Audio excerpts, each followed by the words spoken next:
Bueno, la primera mesa, como bien dice, es sobre violencia e impunidad contra periodistas. Para eso tenemos la presencia de los presidentes, los vicepresidentes regionales en México, Colombia, Haití y Ecuador. Por México, nuestra vicepresidenta, o la representante en este caso, Marta Ramos, es presidenta de la Comisión de Género de la CIP y en los próximos días me va a reemplazar en la presidencia de esta Comisión de Libertad de Prensa. Andrés Mompote, director general del Tiempo de Colombia, también en este caso vicepresidente regional por Colombia. Marta Ramos es de la Organización Editorial Mexicana. Guy Delva de Haití es el secretario general de una organización llamada SOS Journalist, que trabaja por la defensa de la libertad de prensa y asistencia a periodistas que son amenazados en ese país que, como bien dijimos, está viviendo una crisis de violencia inusitada y un caos generalizado. Y Gabriela Vivanco de la Hora Ecuador y presidenta del Comité Ejecutivo de la Sociedad Interamericana de Prensa. Así que les doy la bienvenida a los cuatro. Si les parece, podemos comenzar con la palabra de Marta Ramos, no solo por tu condición de mujer, sino también porque México sigue siendo lamentablemente el país con mayor cantidad de periodistas asesinados en el continente, uno de los países del mundo donde es más peligroso ejercer la profesión, justamente por el accionar de bandas armadas, de grupos del crimen organizado que atacan a periodistas, que los amenazan y que también están presionando sobre los medios de comunicación, atacándolos con disparos, como ha ocurrido recientemente. Marta, cuéntanos un poquito cómo se ha vivido la situación en los últimos 6 meses, que es lo que comprende este estudio, y luego vamos dialogando con los colegas de otros países que viven situaciones similares. Em, Muchas gracias otra vez, no se aburran de mí. Este, Dos malas noticias. Uno, que México sigue siendo el país con más muertes de periodistas. La segunda mala noticia es que ya no está tan lejos de otros países de la región. Y un poco se explica, creo yo, en el contexto del crecimiento del crimen organizado. El crimen organizado en México ha generado dos factores que a mí me parecen fundamentales para tratar de entender esto. Uno, su forma de trabajar de manera natural, es decir, el pleito en calle, que un periodista, si se pone en medio de alguna manera que incluso el periodista puede no enterarse, lo pone en riesgo de muerte.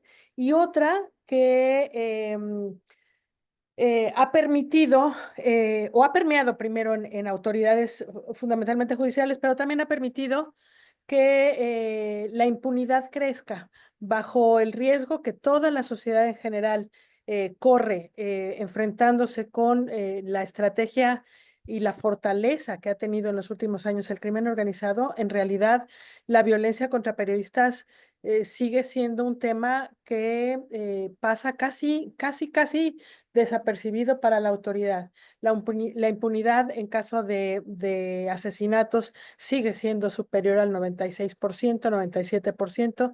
Seguimos en algunos casos con la detención de quienes fueron los actores que dispararon, digamos, pero seguimos sin conocer los motivos detrás. Entendemos que hay, por un lado, el manejo de autoridades municipales que hacen ver los ataques contra periodistas como si fueran del crimen organizado, cuando en realidad hay una presión para desaparecer o acallar las voces. Y por el Ujú. otro lado vemos el propio deterioro del país, que lo platicaban hace ratito muy bien. Los periodistas no tienen a veces un solo trabajo, tienen varios, sobre todo en zonas alejadas donde están más vulnerables.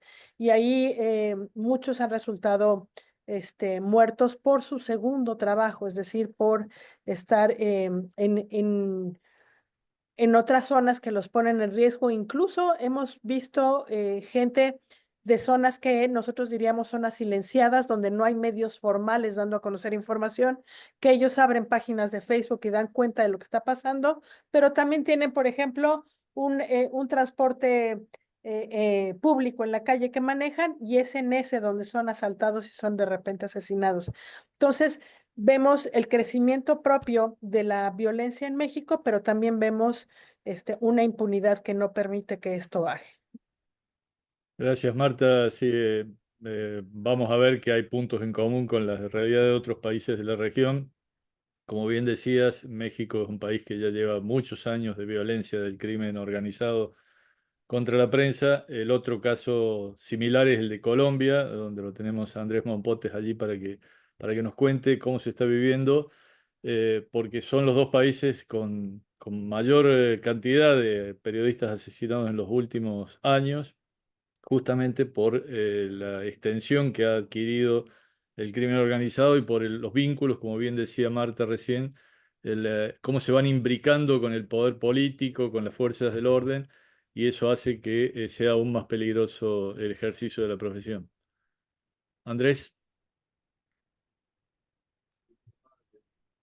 tras allí, Andrés, acá, ahí no te escuchamos, estás silenciado.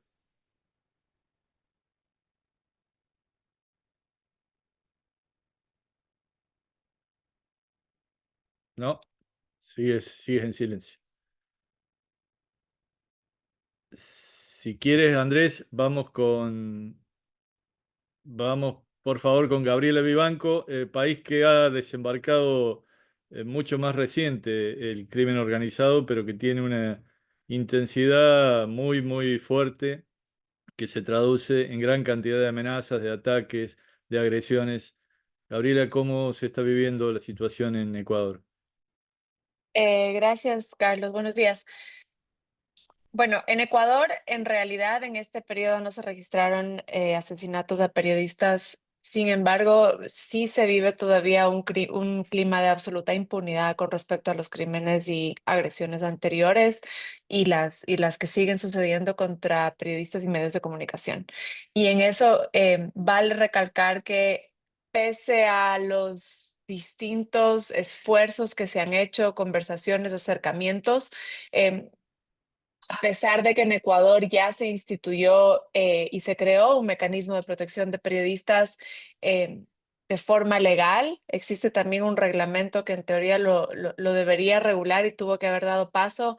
En la práctica no han habido avances con respecto a la creación y articulación de un mecanismo que realmente funcione y que sea y que articule a los distintos órganos estatales y a las autoridades de control que funcione ni siquiera para dar alertas o para ejercer una protección efectiva de las amenazas que se dan contra periodistas, especialmente en las provincias y en las zonas alejadas a los grandes polos urbanos.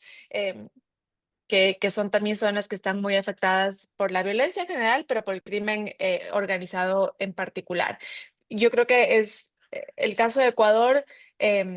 No es distinto a los casos de muchos países de la región. Aquí me acompañan pues, los compañeros de Colombia y de México. Con Marta hemos conversado siempre desde hace mucho tiempo, incluso las reacciones se han comunicado para entender cómo podemos adelantarnos a este fenómeno, pero realmente en la práctica es muy difícil, especialmente porque los periodistas de las zonas remotas, de las provincias del interior, están aún más expuestos porque en algunas incluso hay una presencia del Estado que es casi nula, ¿no? Entonces, eh, por la precariedad de la situación laboral en general, de la dificultad económica y financiera que tienen los medios de comunicación en todo el Ecuador, pero en particular en las zonas del interior donde, por ejemplo, conseguir anuncios publicitarios, tener auspiciantes regulares, es muy difícil porque pues la situación económica no lo permite. Y entonces estas personas están aún más expuestas no solo pues buscar otro sustento y otros trabajos que los expone, sino también a estar mucho más en contacto y en algunos casos a riesgo de extorsiones y vacunas, que es como se llama el Ecuador, en el Ecuador a la práctica extorsiva de los medios de comunicación de todo el mundo, pero en general nos pasa muchísimo con los periodistas en las zonas del interior. Una de las cosas que también vale la pena destacar en el Ecuador es la creación de un Comité Nacional de Ciberseguridad por parte del presidente Daniel Noboa, que acaba de ser reelecto. Su nuevo periodo empieza ahora el 24 de mayo, pero obviamente se le da continuidad al gobierno que viene llevando desde hace un año y medio. Y que es un organismo que se maneja de manera poco transparente, del cual no hay mucha información, pero sí se le extienden algunas atribuciones para restringir el acceso a cierta información que el comité designará como secreta o como de seguridad. Nace por los filtros de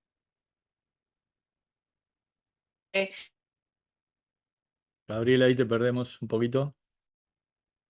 Hola, Ay, Gabriela. me parece que se me cortó un poquito la señal. Perdón. Ah, Em, ahora Mil volviste. disculpas. Entonces, decía que pues hay cierto escepticismo al respecto de este nuevo comité de ciberseguridad, que bajo no sé si voy a decir la excusa, pero bajo el argumento de todo el ataque que tiene el Ecuador con respecto a las diferentes redes de crimen organizado, entonces pues no ha generado tampoco mucha resistencia desde el punto de vista normativo. Y una de las cosas que también llama la atención en Ecuador, que lo hemos visto desde hace un par de años, pero se volvió a reactivar ahora desde diciembre, que es un poco cuando se activó la campaña política para esta nueva elección presidencial, es eh, el constante asedio de demandas o denuncias penales para con el periodismo y medios de comunicación por parte de personas que están vinculadas a casos de narcotráfico, lavado de dinero y otros delitos, y que también dan cuenta en muchos casos, la poca autonomía o la debilidad del sistema judicial. Es un poco lo que decía Catalina Otero en nuestro panel de ayer, ¿no? Cuando realmente los periodistas, además de tener que defendernos, o sea, los medios y los periodistas, además de la amenaza que se tiene por parte del crimen, de las bandas de narcotráfico, de la delincuencia común, aparte del tema de la estigmatización, por parte de actores políticos, de personas miembros de la Asamblea Nacional, de funcionarios públicos que tienen en mayor o menor medida, pasa más un poco con los políticos más tradicionales, pero de todas formas, ataques constantes a la reputación del periodismo, ataques con nombre y apellido a ciertos periodistas, a medios de comunicación.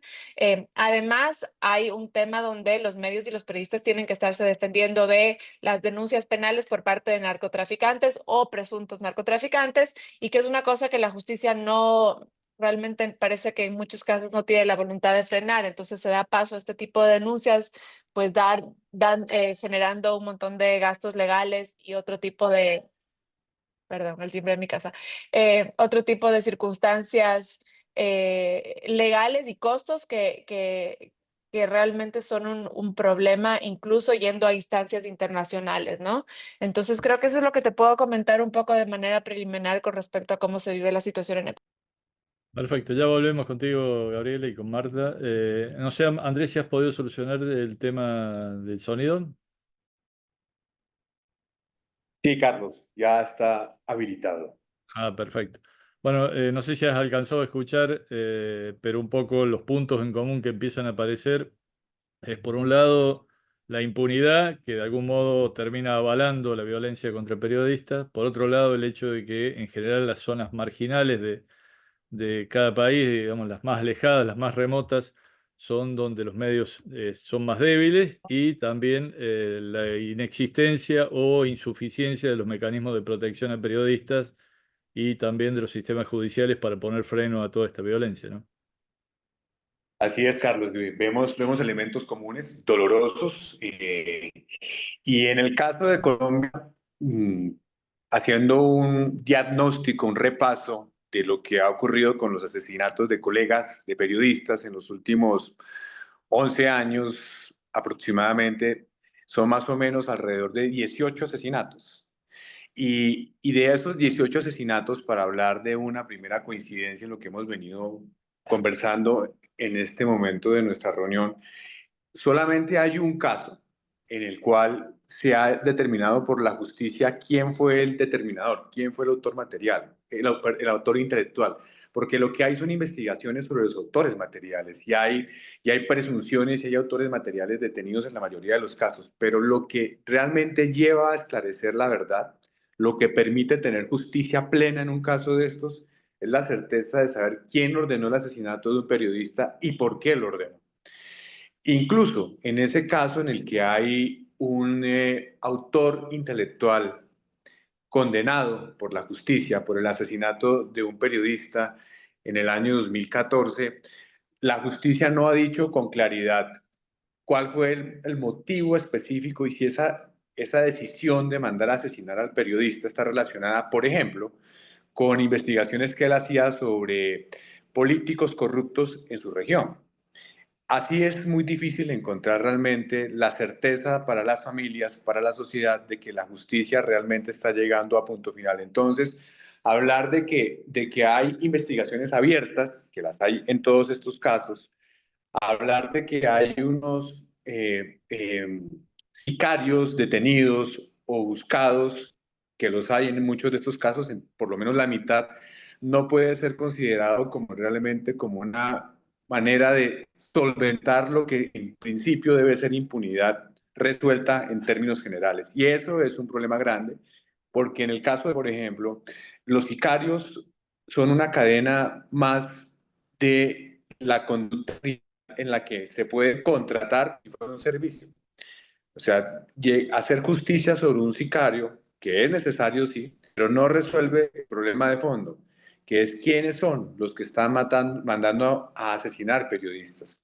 Y ese mensaje es un mensaje muy complejo para la sociedad en términos de llegar 10 años después solo por tomar una franja de tiempo a darse cuenta que no se han resuelto los casos de manera absoluta, porque envía esa señal a la sociedad, y tú lo has dicho, Carlos, de cómo termina siendo esto una especie de licencia adicional para que quiera atentar contra un colega. Y eso es muy complejo y nos lleva a nosotros a reflexiones de fondo. Uno, ¿cómo logramos que realmente la justicia esté capacitada para poder hacer investigaciones que vayan a los actores intelectuales?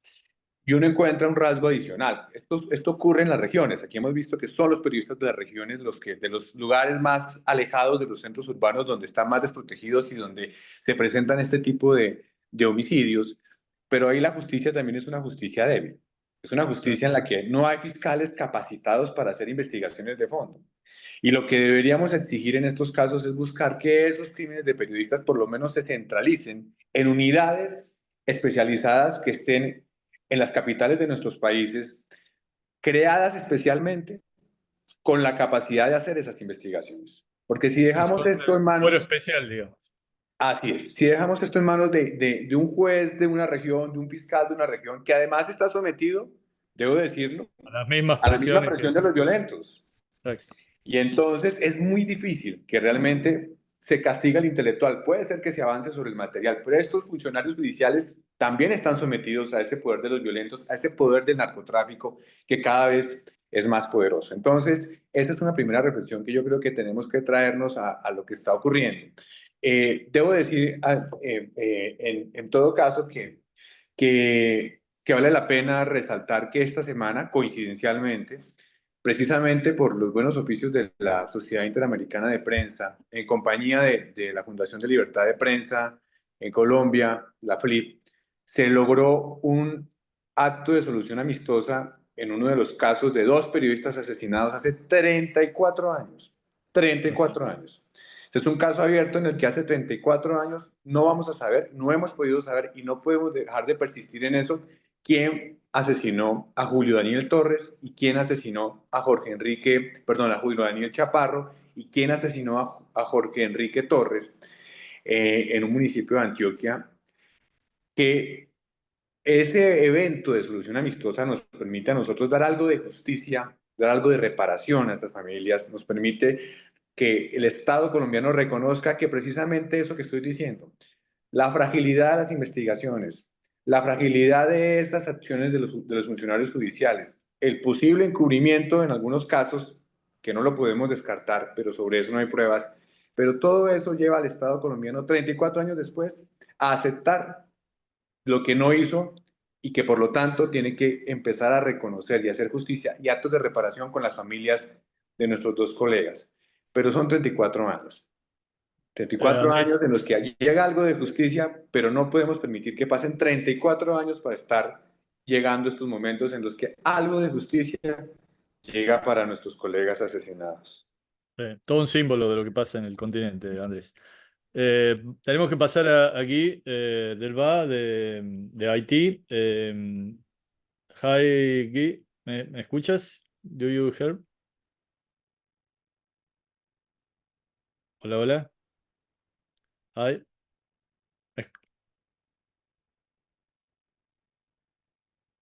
No, tiene problemas de sonido. Carlos, ¿vos estás en contacto con él? Ah, disculpa, Is pero it good now? Ah, Yes. yes, yes. Okay. Yeah. Sí. Okay. You hear me? Cuéntanos la realidad de Haití, un país que tal vez a diferencia de lo que ocurre en los otros países que estamos hablando, las bandas son mucho más desorganizadas, son más caóticas, pero eso lleva a una situación mucho más peligrosa porque prácticamente no se puede ejercer el periodismo en las calles de Haití. Yeah. Because now we could say there's no authority in Haiti, no state, no government. It's like it's the gang. It is gang rule. The gangs are really ruling the country. For example, last time Barbecue, the gang leader Barbecue, he made a public statement asking the member of his criminal coalition to capture 4 journalists and to bring them to him to be punished.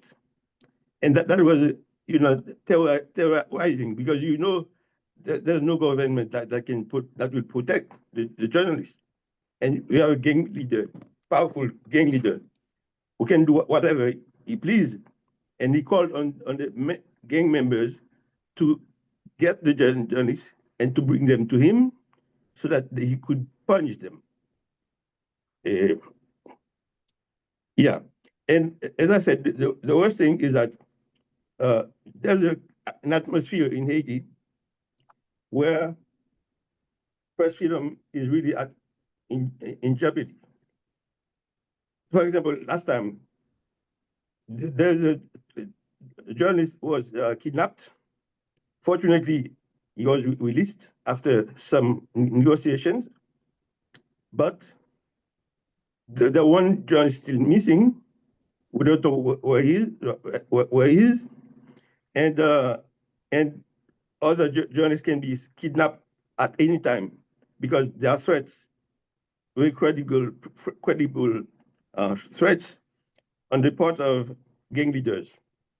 And imagine, as we're talking right now, there's a radio station in Mirbalais that is under control of the gangs. The gangs took control of a radio station, and they're on the air talking and passing their messages and threatening people and ordering people who they want to come back home. And they say they are the rulers in Haiti. And it seems true, because whatever they do it openly, and they do it unchallenged. And as I said, in Mirbalais, they control a radio station, and the owner of the radio station and the journalists have to abandon the radio station. And the case of Gary Tess, a journalist, was killed in 2022, and until now, the case has not been solved. Of course, it is before the judge, but still there have been a lot of political strategies to prevent the trial. Of course, we continue to fight, but we don't know what to expect because the judge was supposed to resume his investigation anytime now, but it is not really happening right now. And there's another thing that is really preoccupying for all journalists is a decision taken by the government, which we call a gross violation of Haiti's current constitution. The non-member Transitional Presidential Council, the executive, and the Prime Minister, they have all decided to take a decree to threaten journalists to close radio stations if they don't comply with some political view of the government. And right now, there's one radio that they have already closed, a program called Radio Mega FM. They closed one program. Journalists and many people in the civil society have been denouncing that, but the government doesn't care. They just close the program because they are independent and critical of the government. And we feel that it is like a dictatorship taking place right now in Haiti. And also, there is a, I mean, I have to underline one positive thing that happened.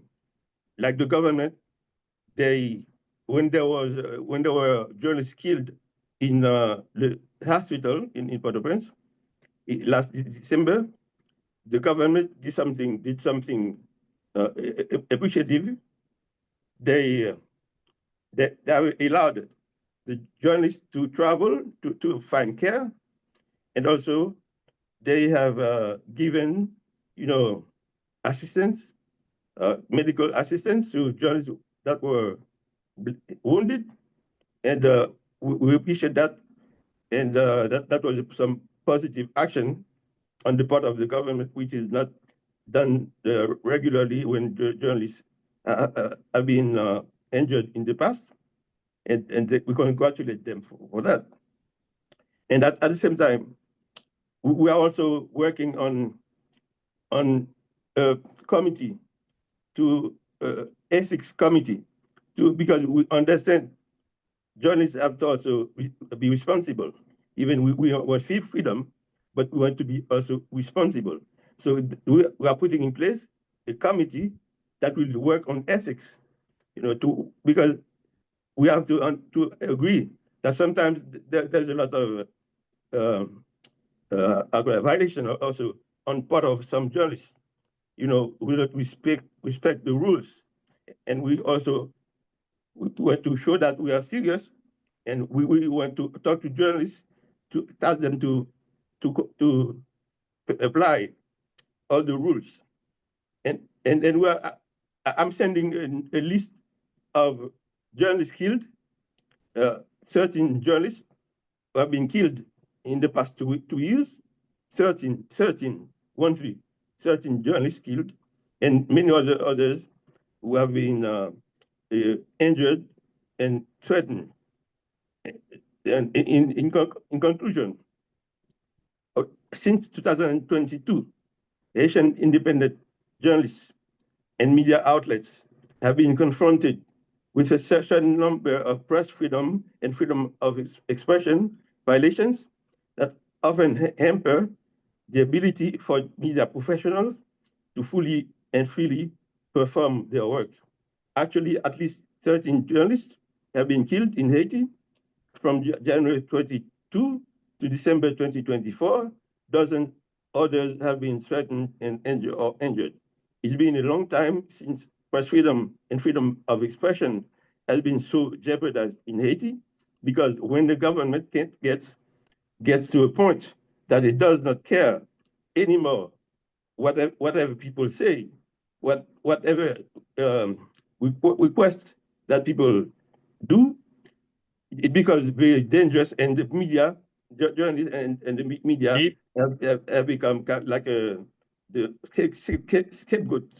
So journalists in Haiti and the media, we count on CIP and IPA to support their struggle for sustained freedom through a resolution to condemn Haitian authorities and hold them accountable. gracias, Guy, por tu testimonio, que realmente uno imagina la situación, pero no con la contundencia que lo estás planteando ahora, la gravedad que tiene. Y agradecemos que hayas aceptado representarnos allí en la isla, porque realmente era un déficit que teníamos desde hace tiempo de saber que estaba pasando situaciones muy delicadas, muy duras para el periodismo, pero no teníamos nadie cerca que nos pudiera transmitir esas vivencias y que además nos sirviera de conexión con los colegas de la isla. Así que a partir de ahora te tenemos a ti y realmente vamos a hacer todos los esfuerzos posibles para tratar de ir, por lo menos encontrando vías de solución, aunque sabemos que la situación es extremadamente compleja por esto que decías de la total anarquía que se vive en Haití. Lamentamos muchísimo porque es la democracia más antigua del continente y sin embargo está viviendo una situación muy patética, ¿no? Esperamos que pronto puedan encontrar solución. Nos hemos pasado en el tiempo, Carlos, pero creo que lo justificaba sobradamente por los temas que tratábamos y sobre todo también porque teníamos ahora la posibilidad de tener un representante de Haití que contara lo que se está viviendo. Adelante, Gracias. Carlos. Sí, Gracias, Gabriela, gracias, Marta, gracias, Andrés, gracias, Guy. Thank you. muchas gracias. Solamente aclarar que, bueno, Gabriela, presidenta del Comité Ejecutivo de la CIP, muy gentilmente aceptó, digamos, participar en reemplazo del vicepresidente regional Carlos Pérez, que no pudo estar con nosotros. Muchas gracias. No sé si Gabriela querías decirme algo más del informe. Sí, Muy gracias por la aclaración. En verdad, me agarraron en curva. Definitivamente, yo cometí un error porque por los tiempos del informe omití decir una cosa muy importante, que es el hecho de que sí fue asesinado un periodista en Ecuador en este periodo en la provincia de Esmeraldas. Y es importante, Patricio Aguilar Vázquez fue asesinado en Esmeraldas recientemente y pues más bien el error fue mío y por eso pido disculpas pues a toda la audiencia porque es un hecho que no podía dejar de mencionar. Muchísimas gracias, Carlos y a todos los panelistas también. Gracias, Gabriel. Gracias. Marta, adelante con el siguiente, siguiente mesa temática, acoso judicial como herramienta de censura. El acoso judicial es cada vez más creciente en la región, lamentablemente.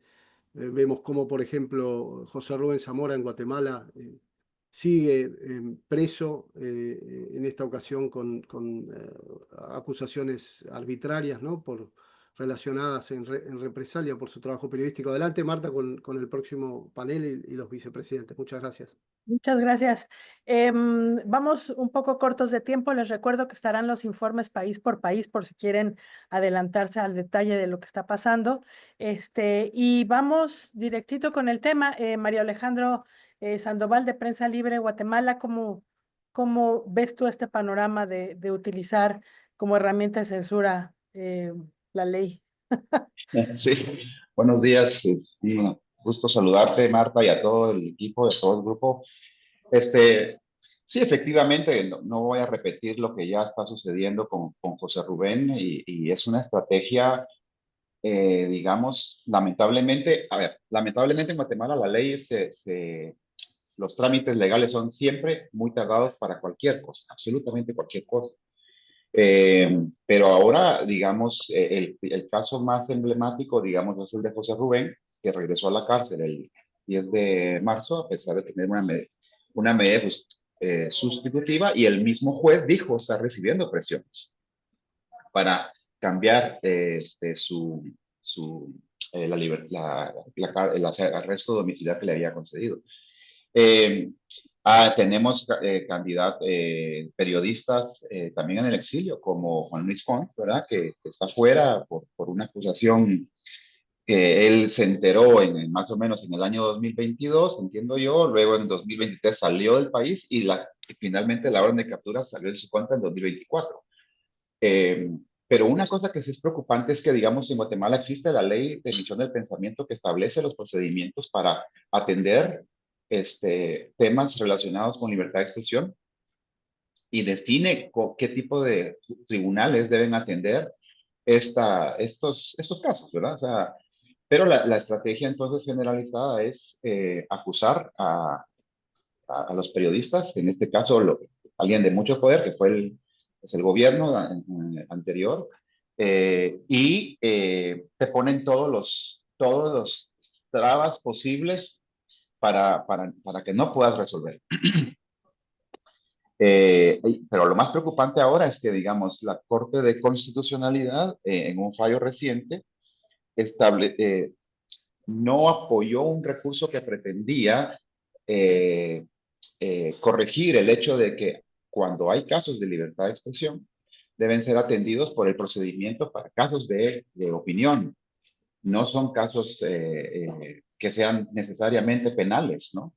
Y ahí es donde la Corte dejó abierta, me parece a mí, una puerta que puede generar una cantidad de problemas a medios de comunicación, a periodistas, pero también a personas que en lo individual puedan y quieran opinar. Hace ratos mencionaban de Estados Unidos el problema, que no es un problema de libertad de expresión y no es una ley para los periodistas o para los medios, sino es una cuestión que afecta a la ciudadanía en general, ¿verdad? Nosotros en diversos medios hemos visto que estos problemas legales terminan haciendo que también tus fuentes informativas no quieran hablar. De temas qué sé yo, miren, no me parece bien la estrategia económica del gobierno, o sea, la estrategia de tipo de cambio, yo qué sé, lo que ustedes quieran. Ya muchas veces ya no te quieren dar declaraciones o te las dan, pero no, porque no quieren recibir ataques ataques potencialmente legales de los jefes o de las instituciones es decir, el caso de José Rubén, por supuesto, es terrible y porque se encuentra específicamente la libertad de expresión y de periodistas y es una estrategia clara, pero el problema es que las consecuencias se están dando aún con fuentes que normalmente tú entrevistarías para pedir opiniones, ¿verdad? Y creo que es una copia de lo que está pasando en otros países, no solamente acá en Guatemala. Muchas gracias. Evidentemente no es privativo ya de un solo país. Creo que Rodrigo Salazar, director del Consejo de la Prensa Peruana, ha sido muy claro en ello, ha levantado la voz. Incluso hubo una comisión de la CIP de la que hablaron ayer del rápido deterioro legal que ha habido en Perú. ¿Por qué no nos cuentas, Rodrigo? ¿Qué tal, Marta? ¿Cómo estás? Buenas tardes o buenos días a todos, depende de dónde estén. Efectivamente, a comienzos de marzo hubo una misión de la CIP encabezada por su presidente, por el señor Carlos Jornet, Carlos Lauría y Roberto Roch. Estuvieron en Lima investigando y documentando la degradación no solamente de la libertad de expresión y la libertad de prensa, sino también la degradación de la democracia, ¿no? Y de alguna manera eso creo que es un punto álgido, ¿no? Porque no habíamos como Consejo de la Prensa Peruana pedido antes una misión de la CIP y creo que esto refleja la situación que estamos viviendo en el Perú. Una situación en la cual hay una degradación de las instituciones, una degradación incluso moral, podría decirlo, en nuestro país. Y también, por supuesto, del Congreso, incluso del aparato judicial, del aparato del Ministerio Público, ¿no? Hay un enfrentamiento de todos los poderes del Estado contra la prensa. En algún momento, hace algunos 8 años, 9 años, fue el Congreso, ¿no? Luego comenzó un poquito más el Poder Judicial, también el Ministerio Público, y ahora es el Poder Ejecutivo, el Poder Legislativo, la Policía, la Defensoría del Pueblo, fiscalías provinciales, juzgados provinciales, es decir, es todo el aparato del Estado contra la prensa peruana. Y de hecho, el índice Chapultepec no nos va a dejar mentir. En los últimos 2 años, el Perú es el país que más puestos ha caído en toda América. Desde el año 2021, en el que éramos considerados un país con baja restricción en la zona verde. Ahora estamos en la zona magenta, ¿no? Con otros países que también tienen varios problemas, México incluido. Entonces, la situación que tenemos es muy complicada y judicialmente yo diría que de alguna manera empeora, ¿no? Tenemos un periodista que está preso ahora último, hace más de 90 días, en una cárcel de la Selva, porque investigó lo que había a un personaje que era cuñada de un juez, amiga de un fiscal, es decir, una persona que estaba rodeada de aquellos que tienen poder judicial, ¿no? Periodistas que hoy día son investigados por la fiscalía por asuntos absolutamente absurdos.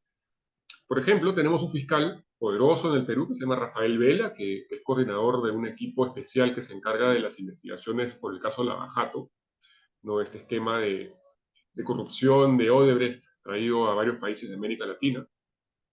Este señor fue investigado, fue de alguna manera, pues, se le buscaron sus declaraciones por parte de una periodista de un canal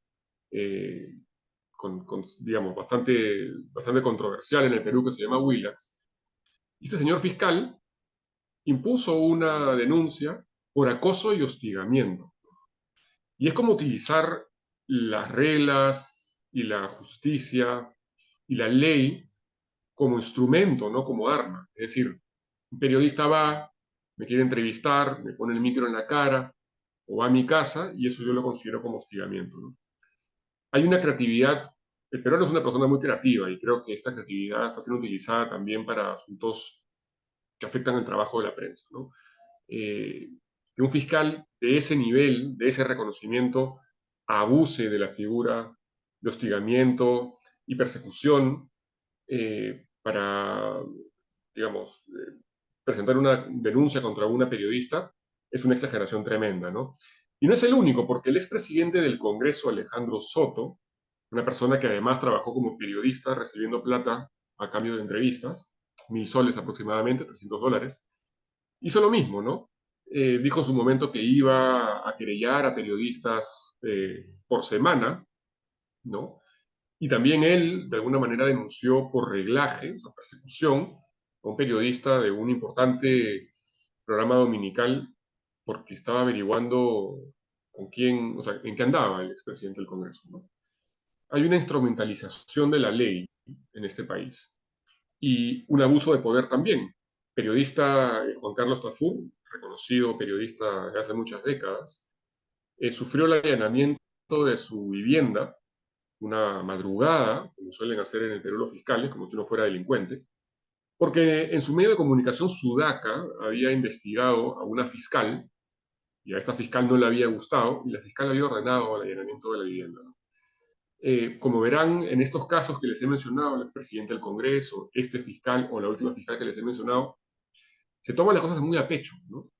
Es decir, personalizan las investigaciones periodísticas y entablan una venganza utilizando la ley. Por otro lado, tenemos ahora mismo una ley mordaza, un proyecto de ley mordaza, que lo tenemos todos los años en realidad en el Perú, ¿no? Que es la ampliación de pena de cárcel por delitos de difamación y de calumnia, ¿no?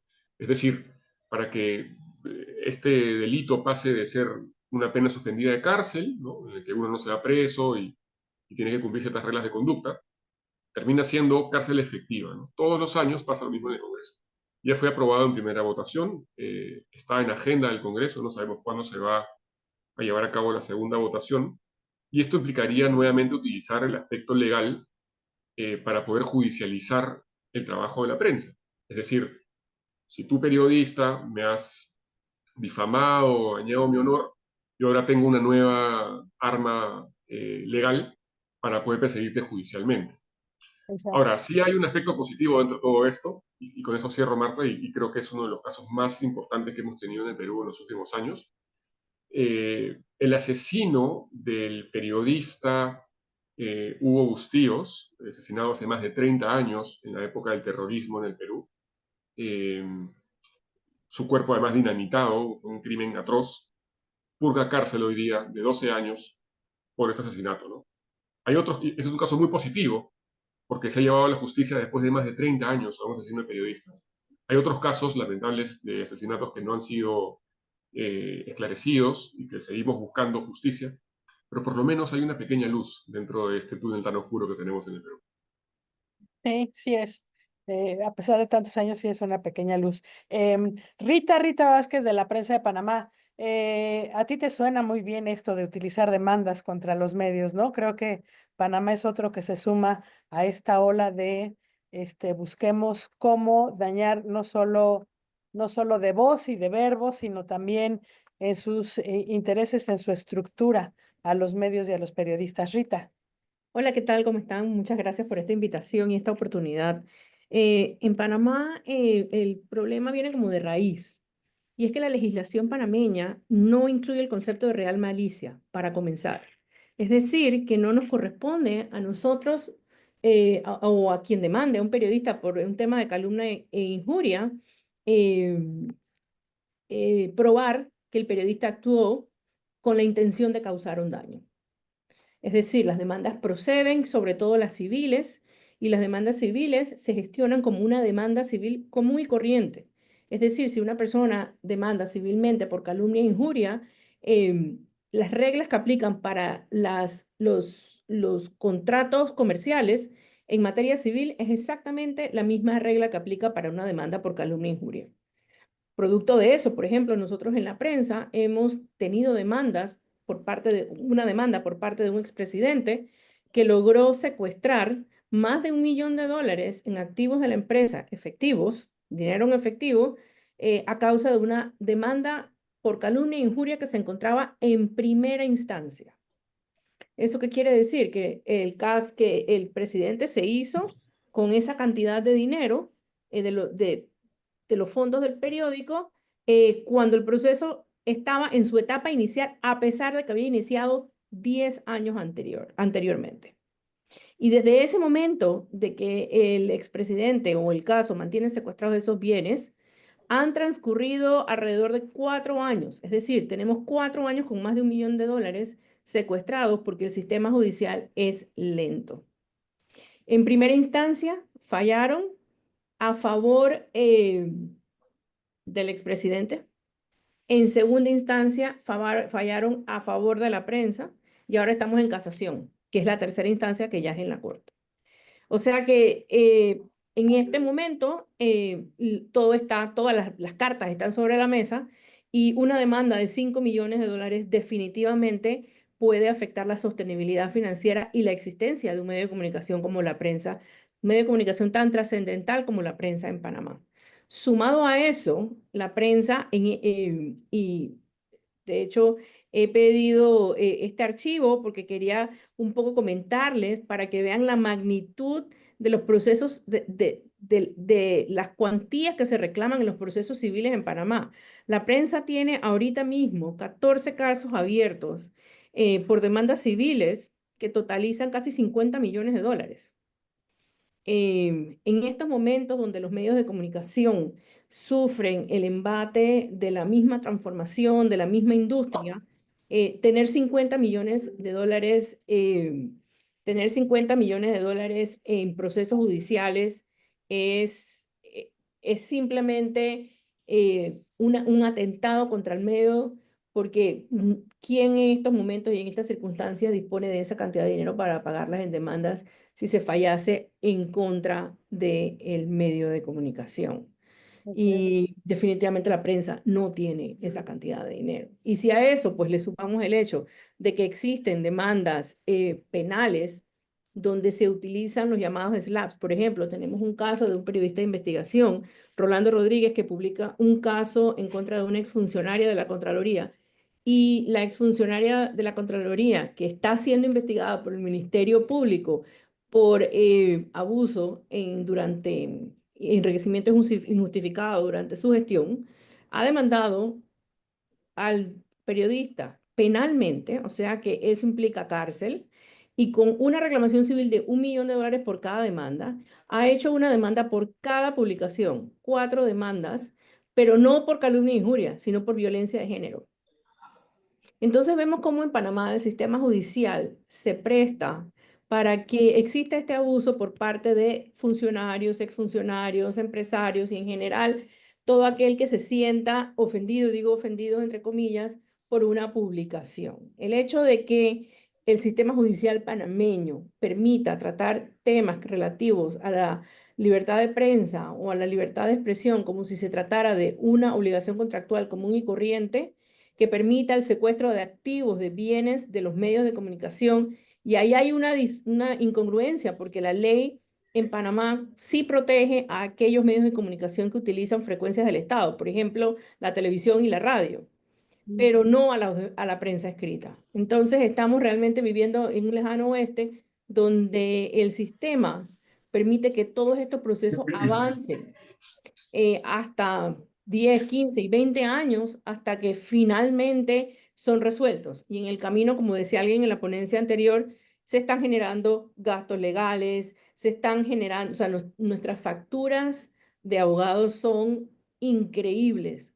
Los cientos de miles de dólares que se pagan por cada uno o por estos casos a lo largo de los 10, 15 o 20 años que demoran. Entonces, realmente habría que preguntarse en Panamá, ¿existe libertad de expresión? Bueno, hombre, porque podemos decir lo que queremos, sí, porque nadie va por ahí censurando un medio de comunicación, porque sí es verdad, los periodistas todavía no estamos en los niveles de México o inclusive Colombia, pero lo cierto es que la espada de Damocles que tenemos los medios de comunicación ante los tribunales de justicia nos genera muchísima autocensura, porque ¿qué periodista que tiene más de $1 millón en reclamaciones civiles o más de 5 o 10 millones de dólares en demandas y procesos judiciales, porque no son solo contra el medio, sino también contra los periodistas? Entonces, se siente con la libertad de poder seguir escribiendo sobre un tema a sabiendas de que puede perder todo lo que tiene y lo que no tiene. Así Claro. que realmente es muy preocupante, y más preocupante aún es que no hay una voluntad política, sobre todo en el legislativo, de querer enmendar esta situación, porque al final del caso son ellos mismos los que terminan pues abusando de este sistema. Así es, se vuelven, como dice Rodrigo, actores y parte del problema, ¿no? Correcto. Y pues nada, ganan por todos lados. Con esto cerramos esta mesa. Carlos, vamos a la que sigue. Gracias. Muchas gracias, Marta. Muchas gracias a los vicepresidentes regionales, Mario Alejandro, que estaba cambió su pasaje de avión para estar con nosotros. Rita, un gusto, y lo mismo Rodrigo, con quien hicimos una importante misión. Carlos, te doy paso para la próxima, que tenemos un panel de lujo para la próxima también, como los demás, sobre estigmatización de la prensa y su impacto en la credibilidad. Sí, muchas gracias, Carlos. Bueno, estamos un poco corridos con los tiempos, pero este es otro de los grandes problemas que vive la región. Obviamente no con los niveles de riesgo para el ejercicio periodístico como es el asesinato o los ataques que viven en otros países, pero la estigmatización de algún modo es la antesala, ¿no? Es lo que va preparando el terreno para que en algún momento se naturalice el ataque a periodistas y a medios de comunicación. Tenemos entonces para esta mesa a Fabricio Altamirano del Diario de Hoy de El Salvador, a Daniel Desain de la Gaceta de Tucumán, Argentina, vicepresidente regional en nuestro país, Jorge Carrasco del Diario de Bolivia y Armando González, que es el director general, secretario general del grupo CR Hoy de Costa Rica, presidente del Consejo Editorial, ¿no es cierto? Estás silenciado, Armando, Sí, ese es el cargo. presidente del Consejo Editorial. Perfecto. Bueno, el tema de la estigmatización, como veíamos esta mañana en mi discurso y en las charlas que hemos tenido, por ejemplo, con el presidente de la agencia EFE, es uno de los que más van transversales a todos los países, no solo de América, sino también en otras regiones. Es una de las prácticas políticas que se han llevado adelante del diálogo directo con la ciudadanía y el ataque a la prensa, calificándolas con los términos más oscuros que se puedan plantear. Así que me parece que más allá de compartir estas miradas de cada país, lo interesante es poder dialogar para ir viendo cuáles son los puntos en común, como veíamos recién.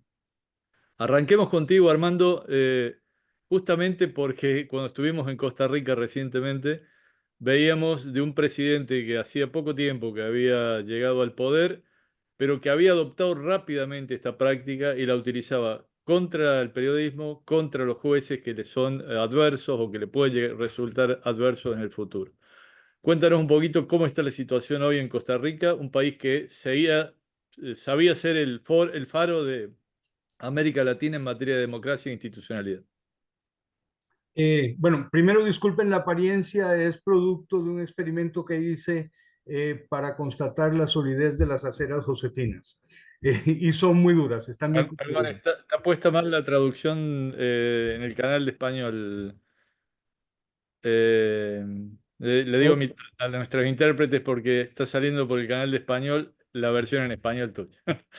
Bueno, entonces ¿sigo adelante? Ahora puedes hablar tranquilo, sí. Perfecto. No, les decía que la apariencia es producto de un experimento con la solidez de las aceras josefinas que resultó, que constató la hipótesis de que son muy fuertes. La mala noticia que todos conocemos y que es también un hecho en Costa Rica es que la estigmatización funciona, erosiona la credibilidad, de eso no hay duda. Me encantaría poder decir lo contrario, me encantaría decir que podemos ser indiferentes ante ella, pero no es cierto. La estigmatización, sobre todo cuando de verdad cuaja, cuando se convierte en lema, sirve como punto de reunión de las fuerzas que los populistas logran consolidar en torno a sí mismos y dirigir esa amalgama de fuerzas contra la prensa, pues es un recurso muy frecuente. En Costa Rica se está dando contra la prensa, aunque no somos la única víctima. El Poder Judicial también. Y el libreto es el mismo en todos los países, porque son los medios de control, los que velan por la democracia, son el enemigo de estas corrientes y es a nosotros a quien se nos dirigen los ataques.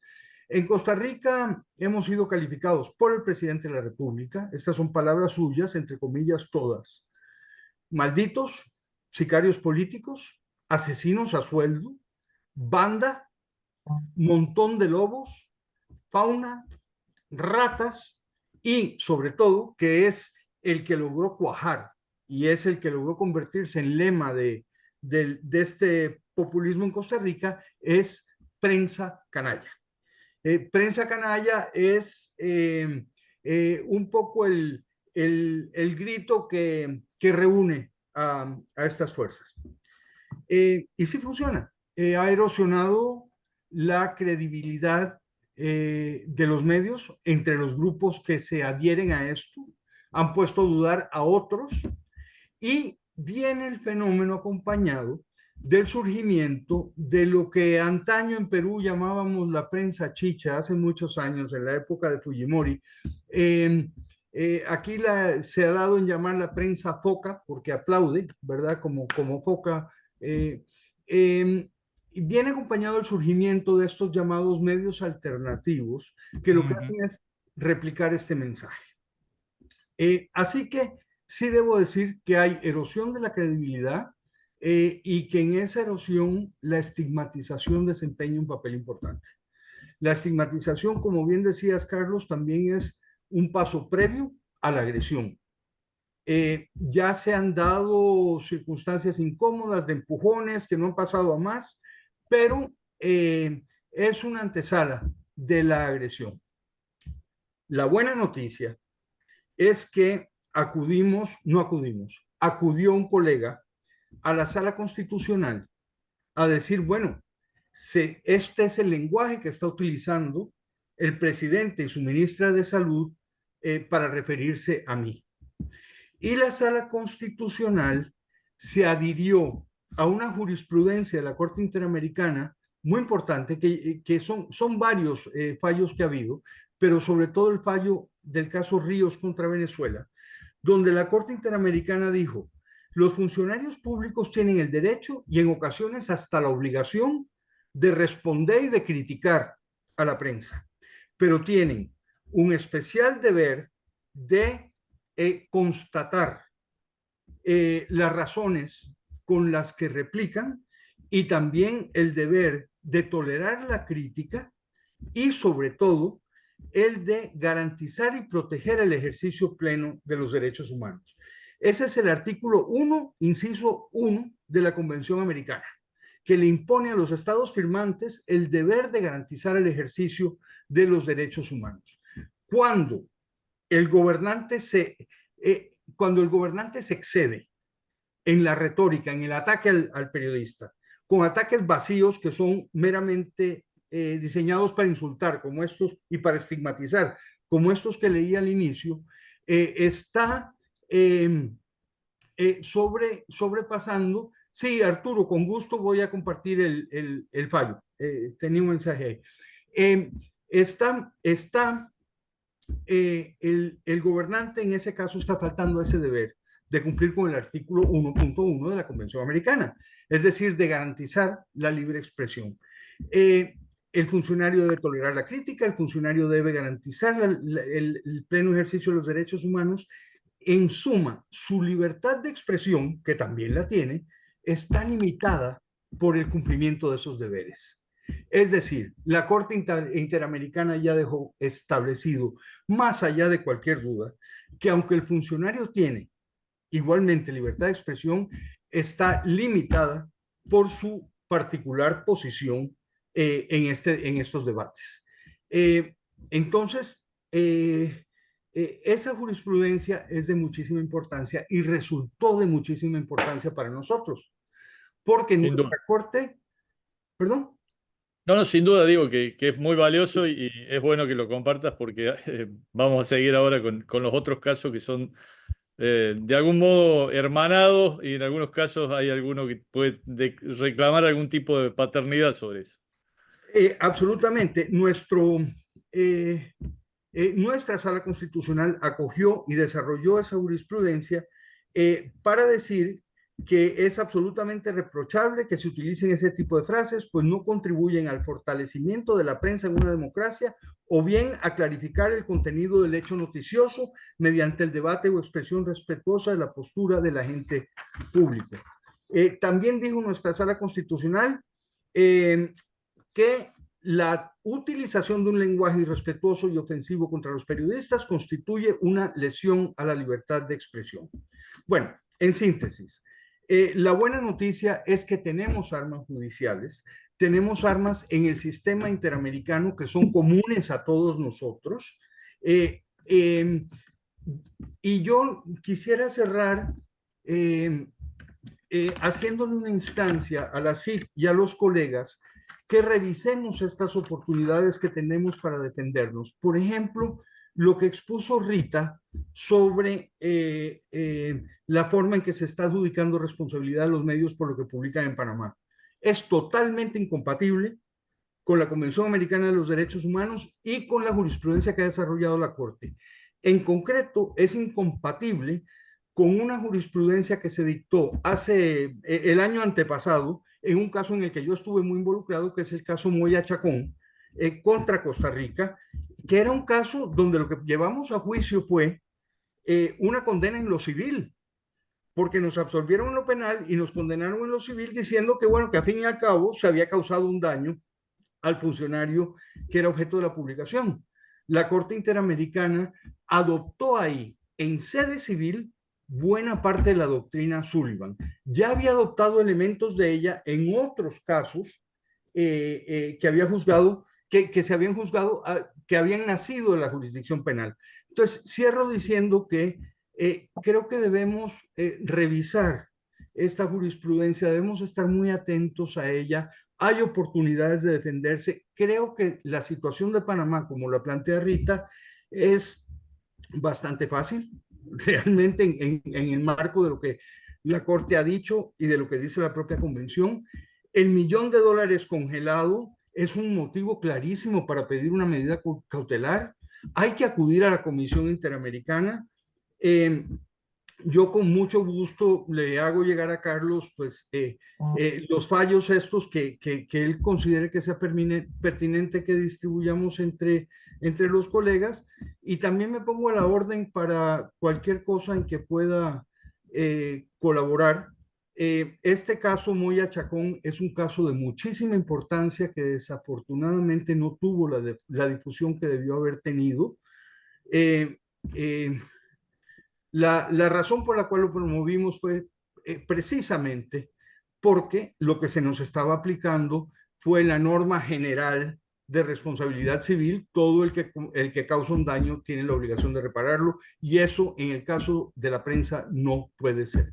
Perdón que me extendiera, pero me parece, Por favor, nada más dejo esa muy valioso. explicación. La situación de Costa Rica es tal vez un poco diferente de la de otros países porque todavía hay ciertos equilibrios de poderes con la sala constitucional.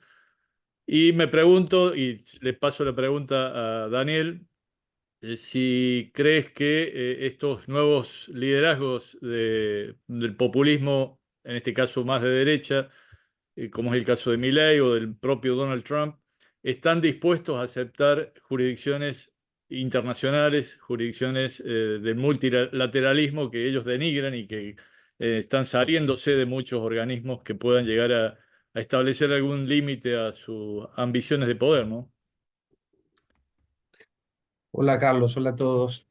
Sí, es muy interesante lo que planteas porque los adláteres, ideólogos de muchos de los presidentes de los nuevos populismos, de la nueva política, están planteando una redefinición, ¿no?, de las concepciones tradicionales de libertad de expresión, postulan que esa libertad tiene terreno fértil en las redes sociales, ¿no?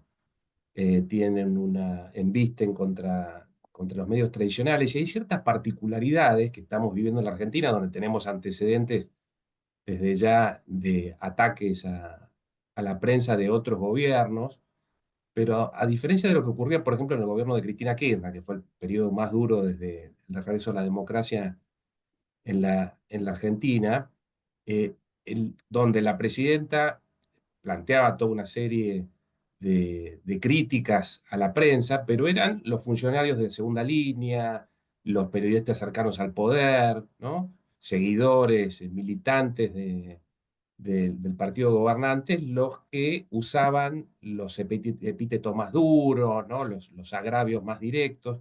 En cambio, acá es el propio presidente. Yo creo que no hay antecedentes en el discurso presidencial de los niveles de virulencia que estamos registrando hoy, y por el contrario, el resto de los funcionarios tienen discursos mucho más moderados, curiosamente.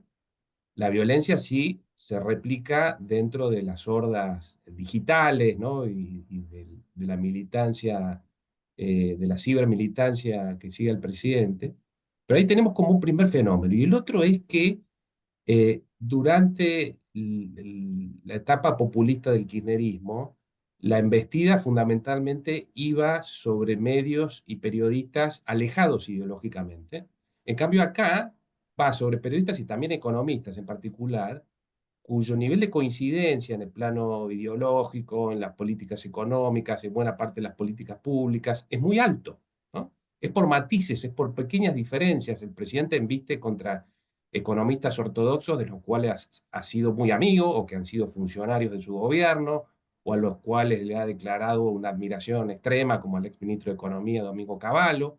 Y también ocurre con el periodismo, que ataca a periodistas de medios de comunicación en los cuales también trabajan muchos de sus amigos que forman parte de del selecto grupo de periodistas a los cuales les concede entrevistas, por ejemplo. El presidente no ha dado ninguna conferencia de prensa y se limita a menos de una decena de periodistas a los cuales va a sus programas, y es muy extensivo en sus manifestaciones, pero cercena la posibilidad de acceso de todo el resto del periodismo.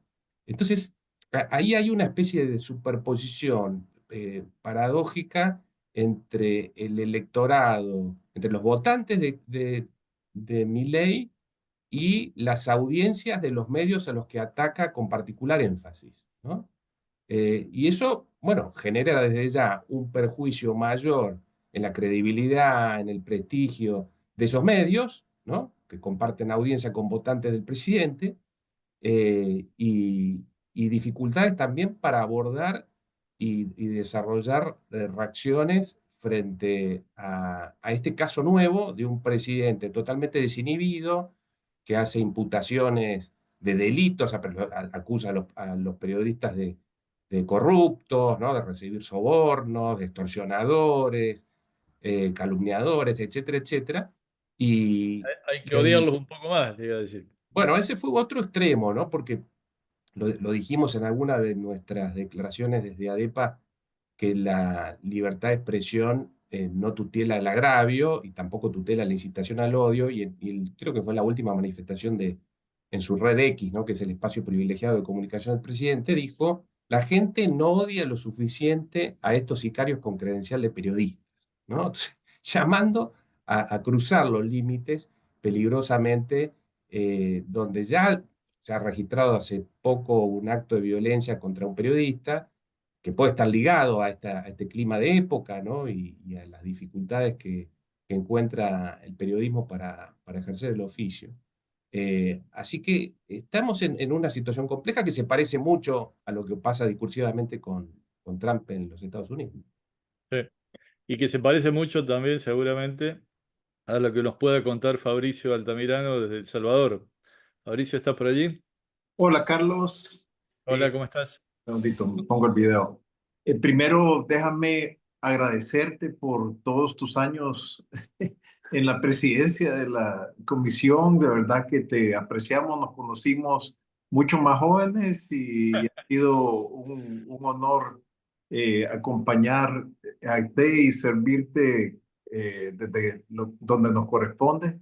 Y también quiero felicitar a Marta que se incorpora en tu, en tus labores como presidente tan importante.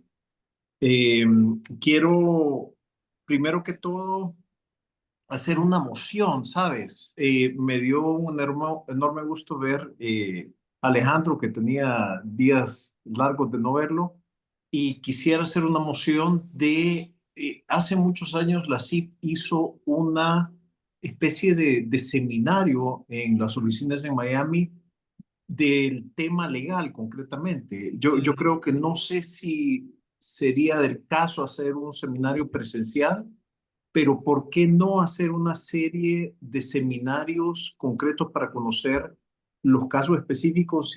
Y Alejandro ha sido un gran maestro en el curso de los años, que parte de mi conocimiento legal y menciona una formulación de la forma en que nos podemos proteger, es conocer estos casos. Y yo el año pasado vencimos en juicio una demanda infame, en parte por elementos que aprendí de Armando. Así que hago una moción concreta de que se haga un seminario por Zoom viendo los mecanismos legales y fallos internacionales que tenemos a disposición todos los periodistas del mundo realmente, y algunos muy importantes como el de Herrero Ulloa, que emanan precisamente de valientes casos que se llevaron en Costa Rica.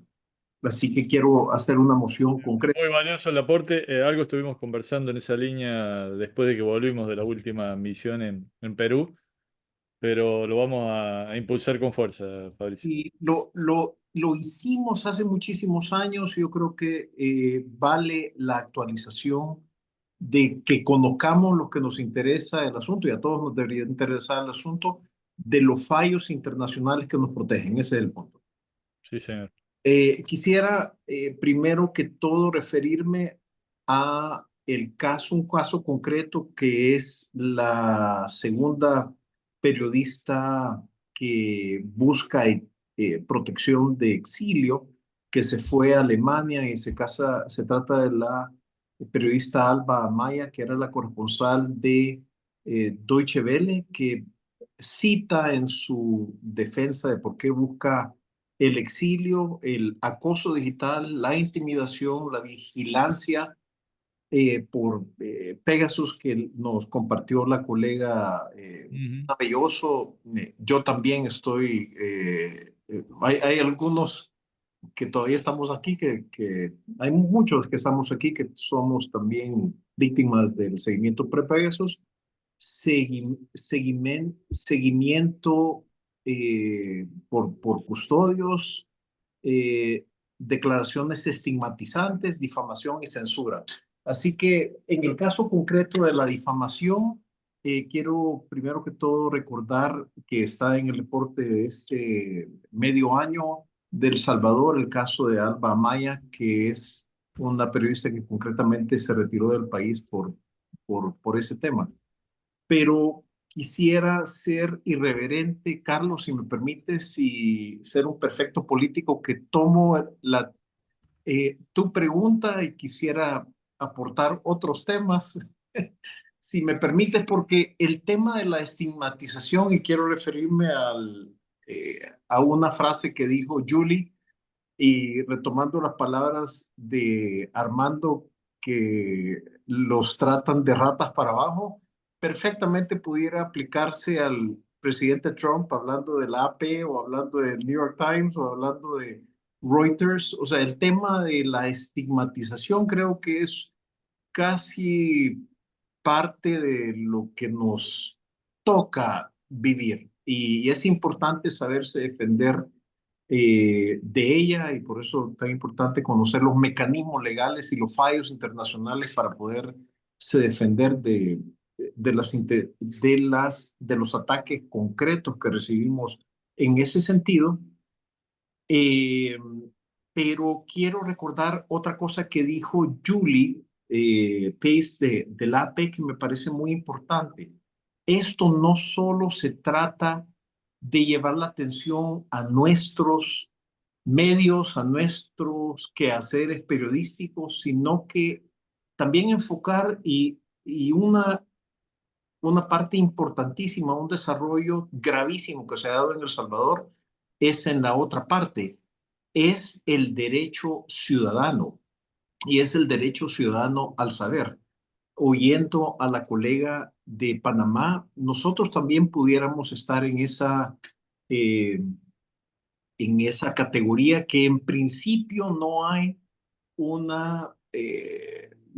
periodistas que pudiéramos decir que están presos. Sí tenemos periodistas, incluyendo nuestro medio, un periodista de nuestro medio que superamos una demanda de $10 millones el año pasado, después de 4 o 5 años de estar en juicio, que discutimos en estas asambleas anteriores. Pero lo que se ha hecho y tú mencionaste a propósito de tus palabras de apertura esta mañana, algo con lo que estoy en desacuerdo, llamaste a El Salvador una democracia imperfecta. Creo que esa es la palabra que usaste.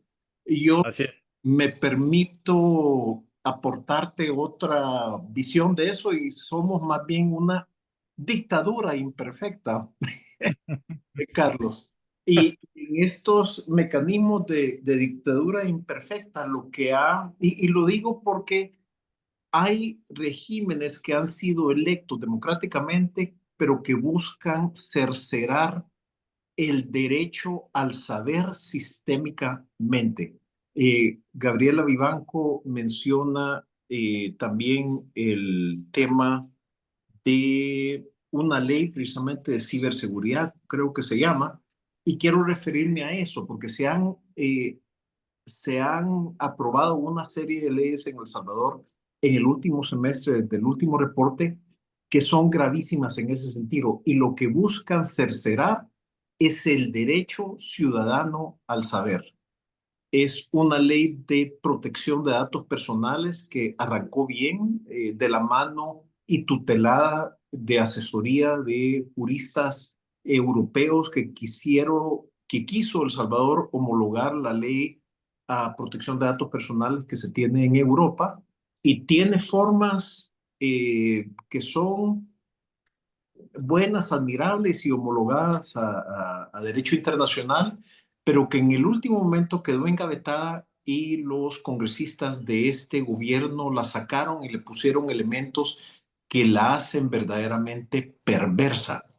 Y en conjugación, la ley de datos personales, la ley de leyes contra crímenes cibernéticos, una ley de corrupción, lo que hacen es perfeccionar las herramientas que tiene esta dictadura imperfecta que es la del gobierno de El Salvador para coartar cualquier pretensión seria de buscar datos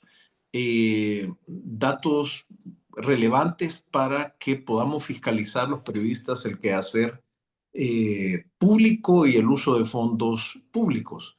Entre ellas, y quiero referirme a este ejemplo que yo creo que lo ilustra, es una de estas leyes nos obliga a los medios de comunicación a entregar bajo el disfraz de la protección de datos personales todos los elementos relacionados a la investigación que pudiéramos estar siguiendo de un funcionario en particular. Así que un funcionario como puede ser el director de centros penales que está en el ojo del huracán de la atención mundial, porque es el que ha recibido los deportados de Estados Unidos, práctica tan cuestionada, en principio pudiera ir a un medio y pedir y solicitar que se le entregue cualquier dato que tiene determinado medio preventivamente, y así se pasa a una agencia recién creada que se llama una agencia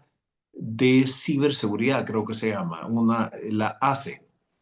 Y esta agencia tiene hasta 9 meses para deliberar del mérito de estas investigaciones y efectivamente cercerar la posibilidad que tenga fruto de publicación estas investigaciones. Efectivamente se vuelve una especie de agencia de la verdad, como nos planteaba literariamente George Orwell en su libro, en su novela 1984.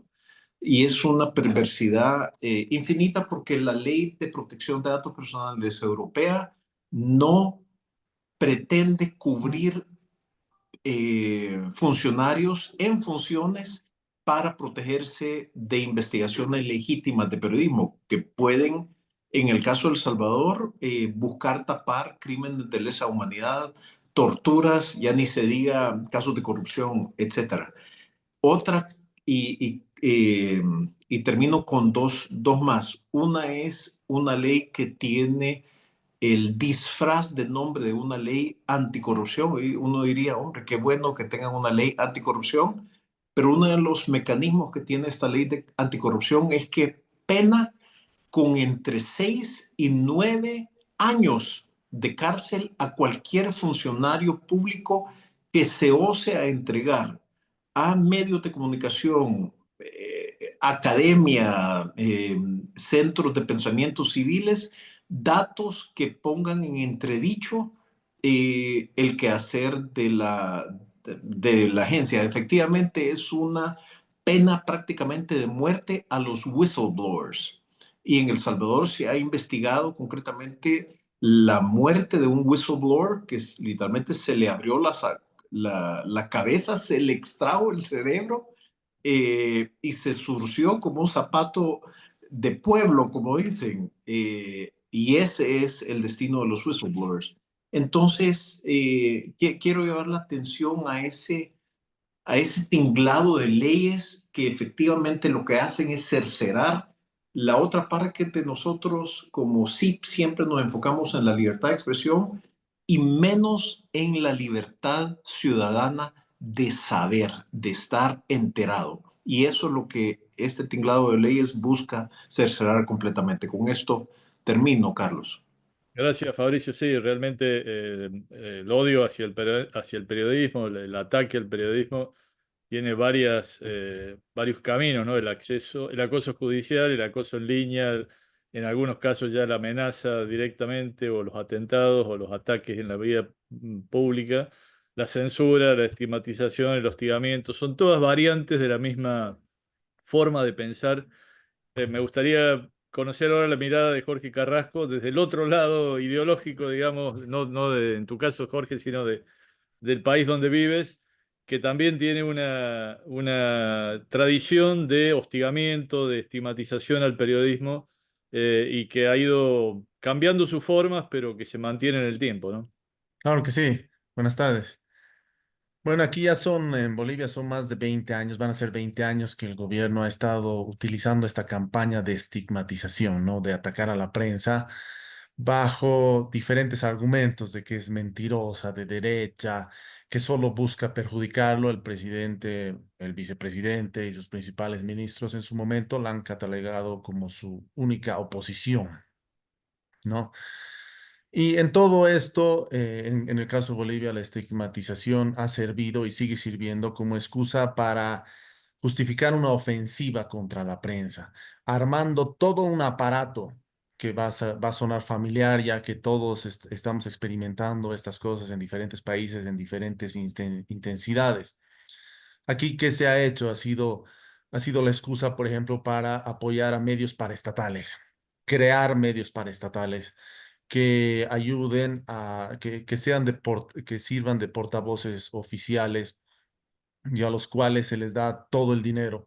Ha servido también para denegar publicidad estatal. Históricamente en Bolivia la publicidad estatal siempre ha sido una fuente de ingresos importante para todos los medios de comunicación. Obviamente, bajo este pretexto se la utiliza solamente para destinarla a ciertos medios. Acoso y encarcelamiento de periodistas. No hay periodistas encarcelados en este momento, pero sí se han encarcelado algunos mientras hacían su trabajo.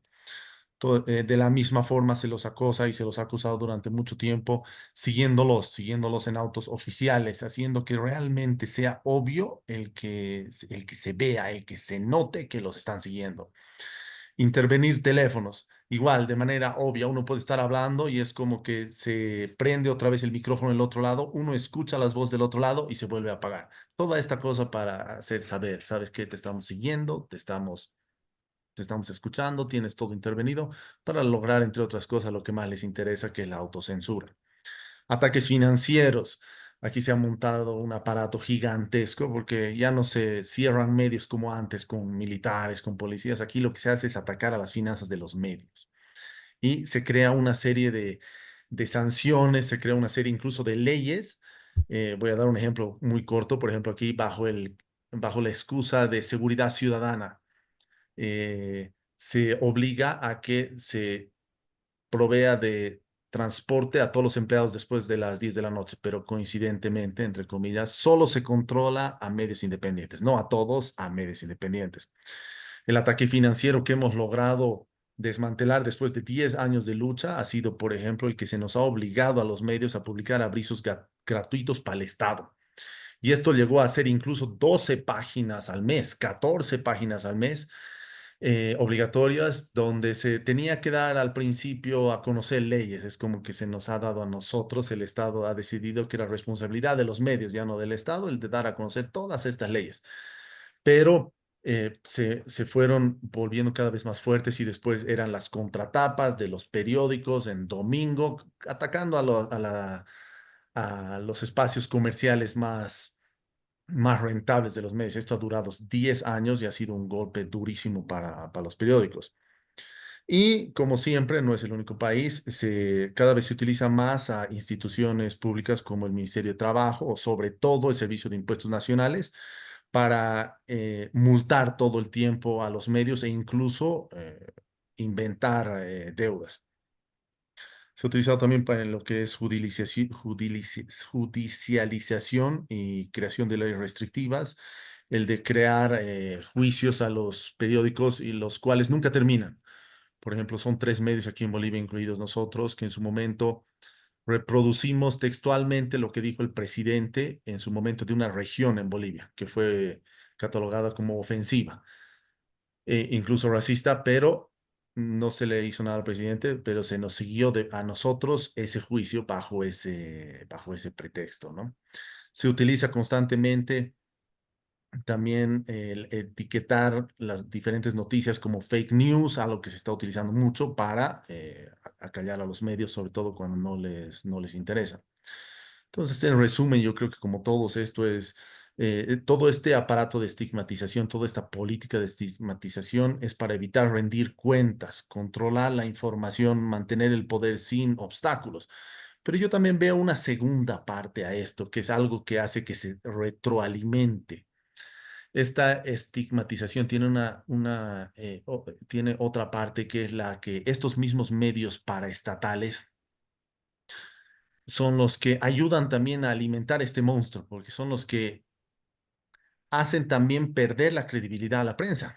Todo esto tiene como objetivo final el acabar con los medios, acabar con todos los medios. Se crean todos estos medios paraestatales que sirven de portavoz y que son los que hacen quedar mal al mismo periodismo. Son los principales en sacar fake news. Ellos son los que difuminan todas estas cosas.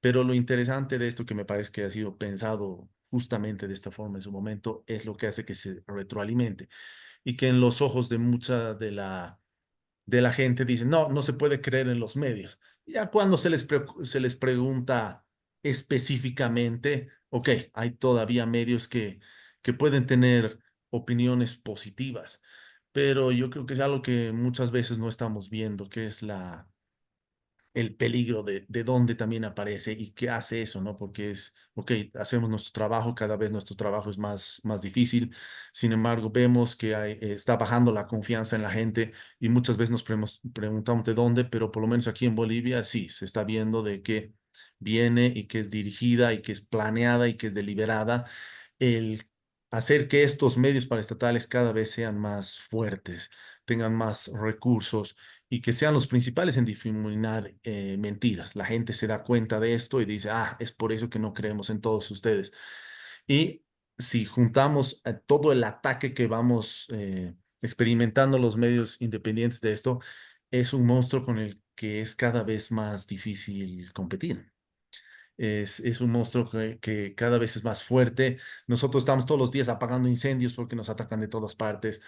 Entonces, es algo muy preocupante, es algo que sigue presente aquí en Bolivia, un poco baja cuando se acercan las elecciones, que las vamos a tener en agosto, baja un poco, pero es algo que afecta mucho, afecta a los medios independientes, los cuales cada vez estamos más débiles y que obviamente no es algo solamente en nuestro país, es de la región y que considero yo para terminar que es una, un plan que tiene diferentes recetas y que se va viendo qué funciona más en un país, qué funciona más en otro país para fortalecerlo más, porque lo que se quiere en general es imponer un pensamiento único, una agenda única, en el que no solamente no hayan voces disidentes, sino que si las hay, ver todas estas formas judiciales, económicas, incluso de agresiones físicas, incluso en países como México y otros donde incluso se asesinan a los periodistas, pero lo que se quiere es acabar con estas voces disidentes y terminar finalmente con todo lo que son la prensa y los medios independientes. Y si tienen que acabar con todos los medios, mejor aún. Gracias, Jorge. Completamos contigo el panorama de lo que se está viviendo en materia de estigmatización. Como dijimos hoy en el discurso, más de la mitad de los 24 países que estamos relevando tienen este tipo de problemas con más o menos intensidad y es uno de los grandes desafíos hacia el futuro de cómo reaccionar ante eso y cómo también trabajar internamente en las redacciones para fortalecer la credibilidad más allá de todos los ataques que recibimos. Le damos paso a Marta para la cuarta y última mesa temática. Así vamos cerrando esta jornada intensa, pero muy interesante y productiva. Muchas gracias. Estamos empezando después de lo que deberíamos haber terminado, pero la verdad es que es un tema que incluso daría para 3 días. Entonces, apelando a la capacidad de síntesis de nuestros invitados, que vale la pena escucharlos, vamos a hacer, está con nosotros Henry Constantin de la Hoja de Cuba, Miguel Enrique Otero del Nacional de Venezuela, que me da muchísimo gusto ver, Juan Lorenzo Holman de la Prensa de Nicaragua. Juan Lorenzo, vamos a hacer un intento. Henry está teniendo muchos problemas con su internet en Cuba. Entonces vamos a tratar de conectarlo vía el WhatsApp de Carlos Loauría, que Carlos va a acercar a nuestro micrófono. A ver, Henry, si de alguna manera te podemos escuchar. Carlos, ¿lo tienes por ahí? Sí, déjame, Marta, que voy a tratar la comunicación. Voy a poner el volumen a todo lo que da. Esto estuvo intentando comunicarse por VPN y no le resultó posible. Pero ahora mismo lo llamo. Hemos podido hablar por WhatsApp y esa es la idea. Henry.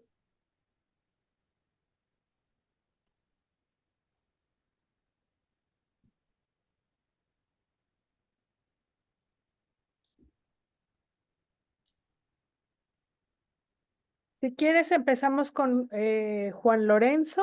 Adelante. Y si Henry se conecta, pues Juan Lorenzo y yo haremos ahí un intento de síntesis. Juan Lorenzo, esta última mesa se trata de los efectos que está teniendo el autoritarismo en el flujo informativo, en nuestro propio trabajo. ¿Cómo lo ves tú? Ya se platicó en las mesas en la mañana, pero ¿cómo lo ves tú? Bueno, realmente esto no es algo que desconocemos. Los gobiernos autoritarios quieren hacer o formar su narrativa. Entonces ven en los medios de comunicación independientes que no solo están diciendo la verdad, sino que están desnudando su mentira, que quiere ser impuesta como su verdad. Parece un trabalenguas esto que estoy diciendo, pero es una cosa que, ¿cómo que se llama? Por eso es que estos regímenes autoritarios nos llaman a nosotros, ya ves, hasta en Costa Rica. Bueno, no puedo llamarlo régimen autoritario, pero si tuviera una endija por la cual meterse al grupo selecto de regímenes autoritarios, estoy seguro que Chávez lo haría. Entonces, yo siento que a diferentes niveles,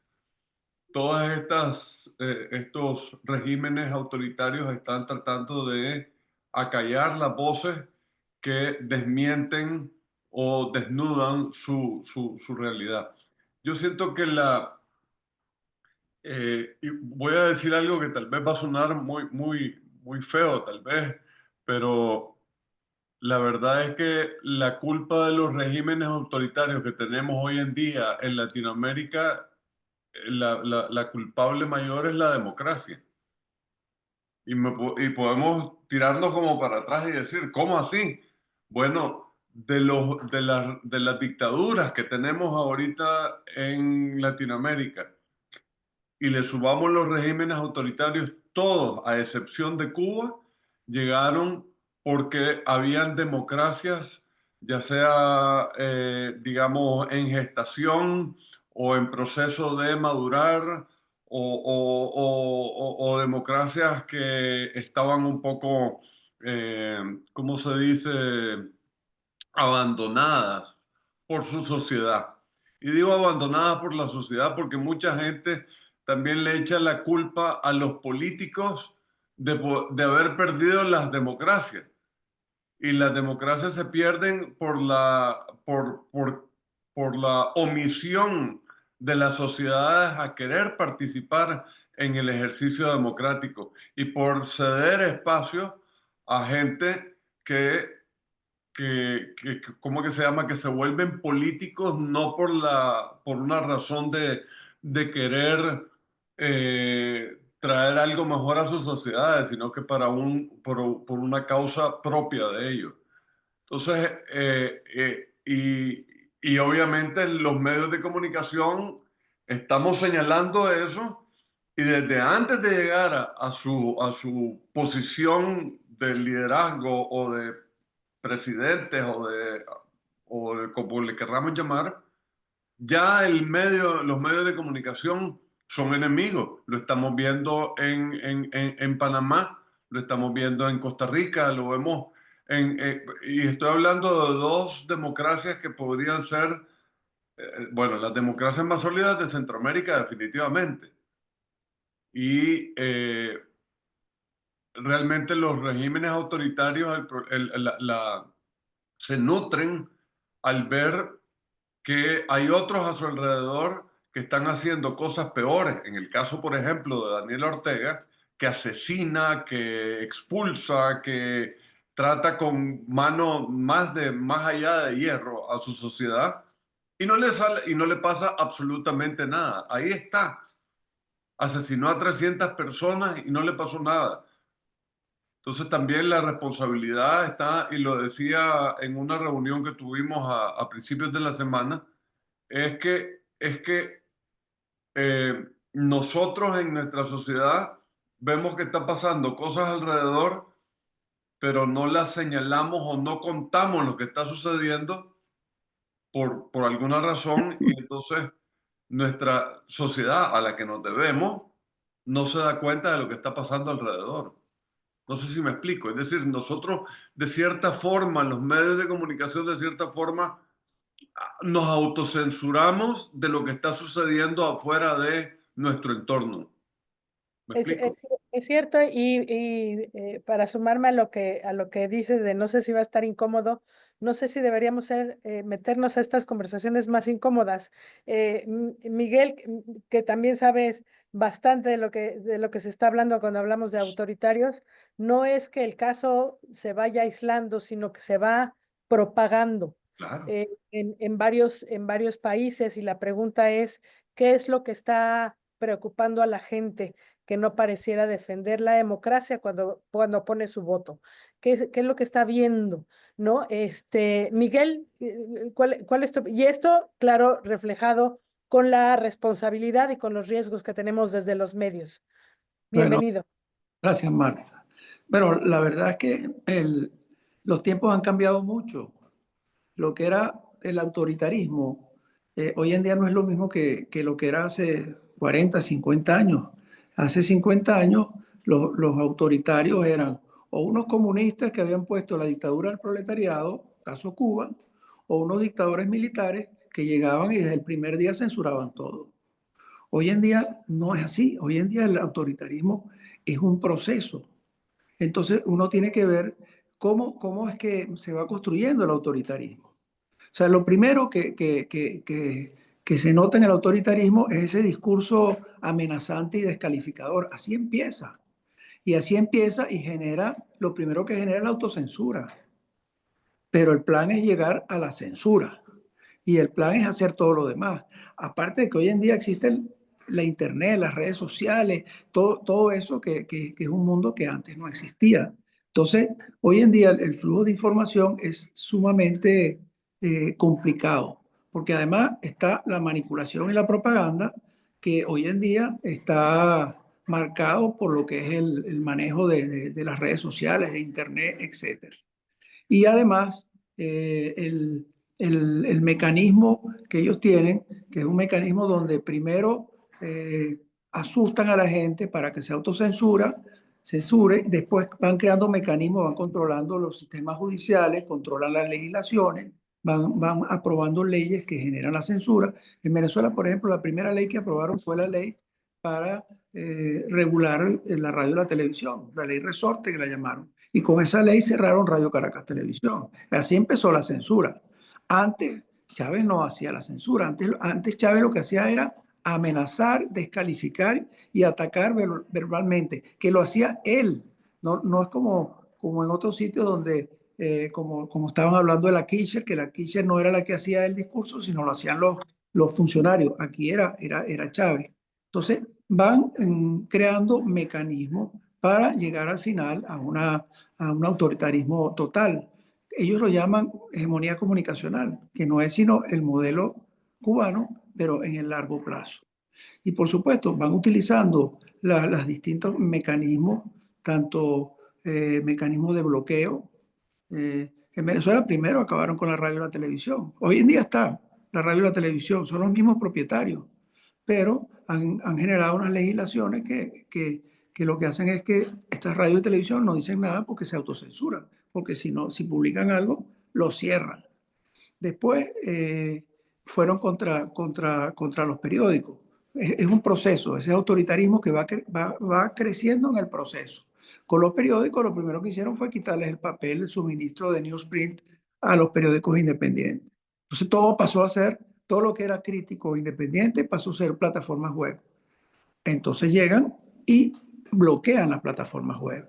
Lo bloquean dándoles instrucciones a las telefónicas, que por supuesto cumplen las órdenes del régimen, inclusive Telefónica, que es una multinacional, pues dice que ellos no pueden hacer nada porque es el régimen que les ordena, bloquean y el país queda silenciado. Silenciado no, queda con todos los sistemas de manipulación y propaganda, con la represión más espantosa al flujo de información que va por Internet.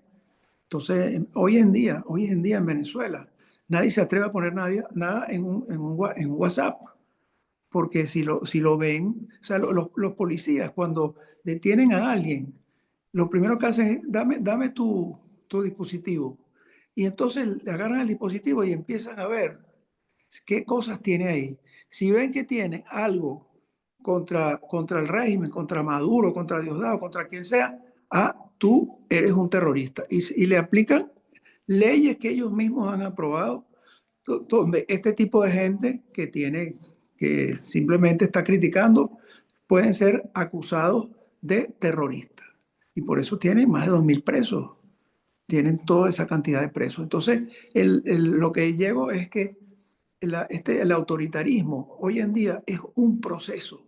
No es como era antes, que son autoritarios del primer día. Aquí es un autoritarismo que lleva a resultados peores que aquellos. O sea, por ejemplo, en el caso, puedo hacer una comparación. Cuando Pérez Jiménez, que era un dictador, en Venezuela había la censura previa. ¿Qué era la censura previa? Bueno, había un censor del régimen, del dictador, dentro del periódico. Entonces, todos los materiales que iban a ser publicados, el censor los veía y decía, esto no va, esto no va, esto no va. Entonces, nunca hicieron nada contra el periódico, porque el censor quitaba lo que podía salir mal para ellos. Hoy en día no hay censura previa, hay censura posterior, censura punitiva. Publica lo que tú quieras. Si a nosotros no nos gusta, vas preso. Entonces, el mecanismo ha cambiado radicalmente y es mucho más eficiente para ellos y mucho más dramático para la sociedad que lo que hacían los dictadores tradicionales. Entonces, hay que analizar el autoritarismo y el flujo de información en base a esas nuevas circunstancias que son, por un lado, la existencia de Internet y por otro lado, el mecanismo progresivo de ir intensificando todas esas líneas autoritarias. Juan Lorenzo, no pudimos comunicarnos con Henry, lo lamento mucho porque hay mucho que decir de Cuba. Juan Lorenzo, ¿qué queda? Es decir, todo este día tendremos que echarnos un tequila terminando estas jornadas. Porque Sí, sí. todo este día hemos visto todo el panorama de estas herramientas de las que habla Miguel, que han ido acotando, que intentan acotar nuestro trabajo, ubicándonos como los enemigos, ¿no? Como los que traicionan, diría nuestro anterior presidente, los que traicionan al pueblo. Y acá estamos, mal que bien, acá estamos. ¿Cuáles serían las otras líneas? ¿Por dónde debemos nosotros arraigarnos o movernos más allá de lo que nos permita la realidad? Es decir, de reportear desde el exilio si es necesario, de reportear sin decir que somos periodistas, como sucede en Nicaragua y en Venezuela con los compañeros que quedan todavía por allá haciendo esta labor para poderla publicar desde fuera. Cómo combatir estos desiertos informativos que cada vez crecen más. Hoy lo que Guy nos dio cuenta de lo que está pasando en Haití, por ejemplo, ¿dónde arraigamos nuestra labor, nuestro compromiso con todos estos retos que hemos platicado en la jornada de hoy? Bueno, primero que todo, siento yo que, como dice el dicho, en el caso nuestro, tras cuernos palos. Es decir, estamos mundialmente en una situación complicada, los medios de comunicación, en una transformación del negocio, digamos, en el que muchos medios, no estando en países autoritarios, han tenido que cerrar por razones pues, que ya todos sabemos. Y en el caso nuestro, pues, como por eso digo, tras cuernos palos, en que con esa situación mundial de los medios, nos vienen a seguir y tenemos que transformarnos y ver cómo subsistir.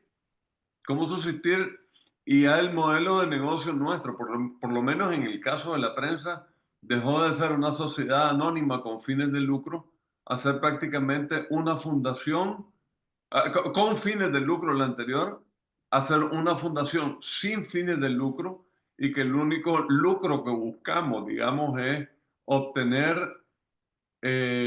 o darle información a nuestra sociedad y obtener nuevamente o rescatar la democracia que hemos perdido o la libertad que hemos perdido. Olvidémonos de la democracia, la libertad. Para poder alcanzar democracia, primero tenemos que ser libres. Para poder elegir, para poder entender cuáles son las opciones y elegir. Me preguntás qué más podemos hacer? Pues yo ya ni sé ni qué más podemos hacer. Es decir, porque nos vivimos inventando, reinventando, renaciendo y todos los días es un reto llegar al final del día. Pongámoslo del negocio sí, pues, digamos del negocio tal como es. Lo difícil es llegar al final del día, pero en el camino nos encontramos con que alguno de nuestros colaboradores tiene un problema, ya sea fuera o dentro de Nicaragua, que tenemos que solucionar y que a todos le tenemos que ir explicando, a toda la gente con la que enfrentamos un problema, le tenemos que explicar la situación por la que estamos pasando. Hay algunos que nos entienden. Y hay otros que definitivamente dicen, no, lo suyo será lo que es, pero para mí lo mío es un negocio. Entonces mira, yo siento que cuando no es un secreto de que los medios de comunicación independientes que están trabajando fuera de Nicaragua, trabajamos de cierta forma o en gran forma algunos con donaciones que venían del AID y esas cosas.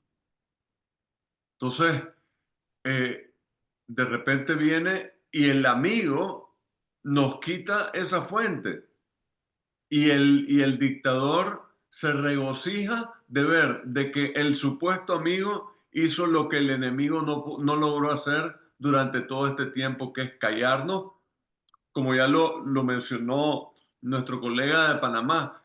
No nos atacan, la censura no viene de ¿cómo que se llama? De leyes expresas para la censura. Viene socavando la parte financiera para ver si te callas.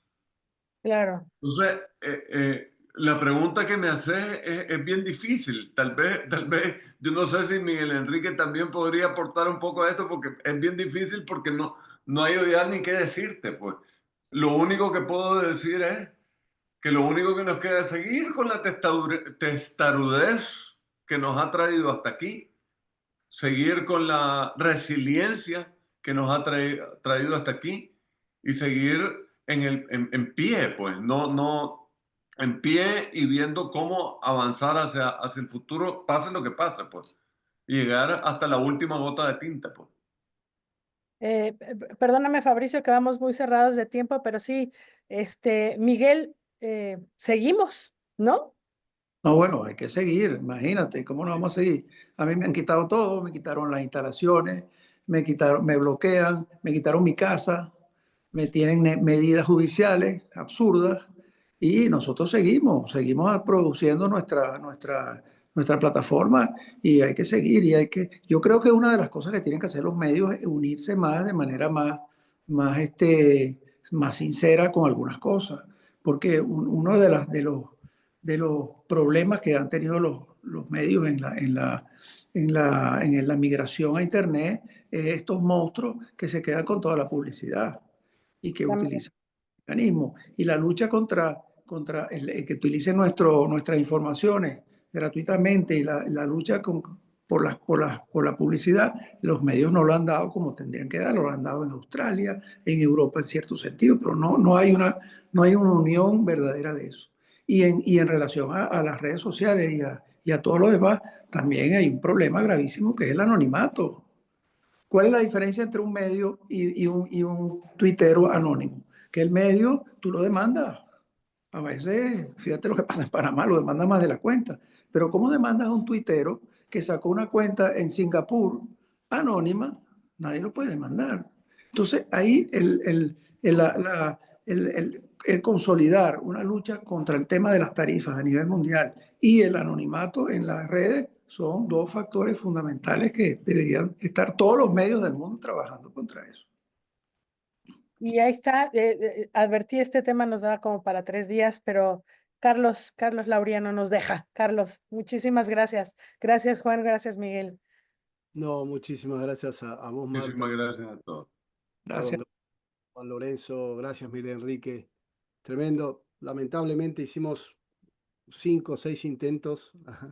No me escuchaba él, no había suficiente ancho de banda. Simplemente, tal vez, tomando del informe de Cuba de Henry, que elaboró Henry, el periodismo independiente sigue existiendo en el país después de 65 años, 65 de opresión y persecución, a pesar de los encarcelamientos y arrestos arbitrarios, el acoso habitual a amistades y familiares, la expulsión de reporteros al extranjero y la provisión para que otros salgan del país.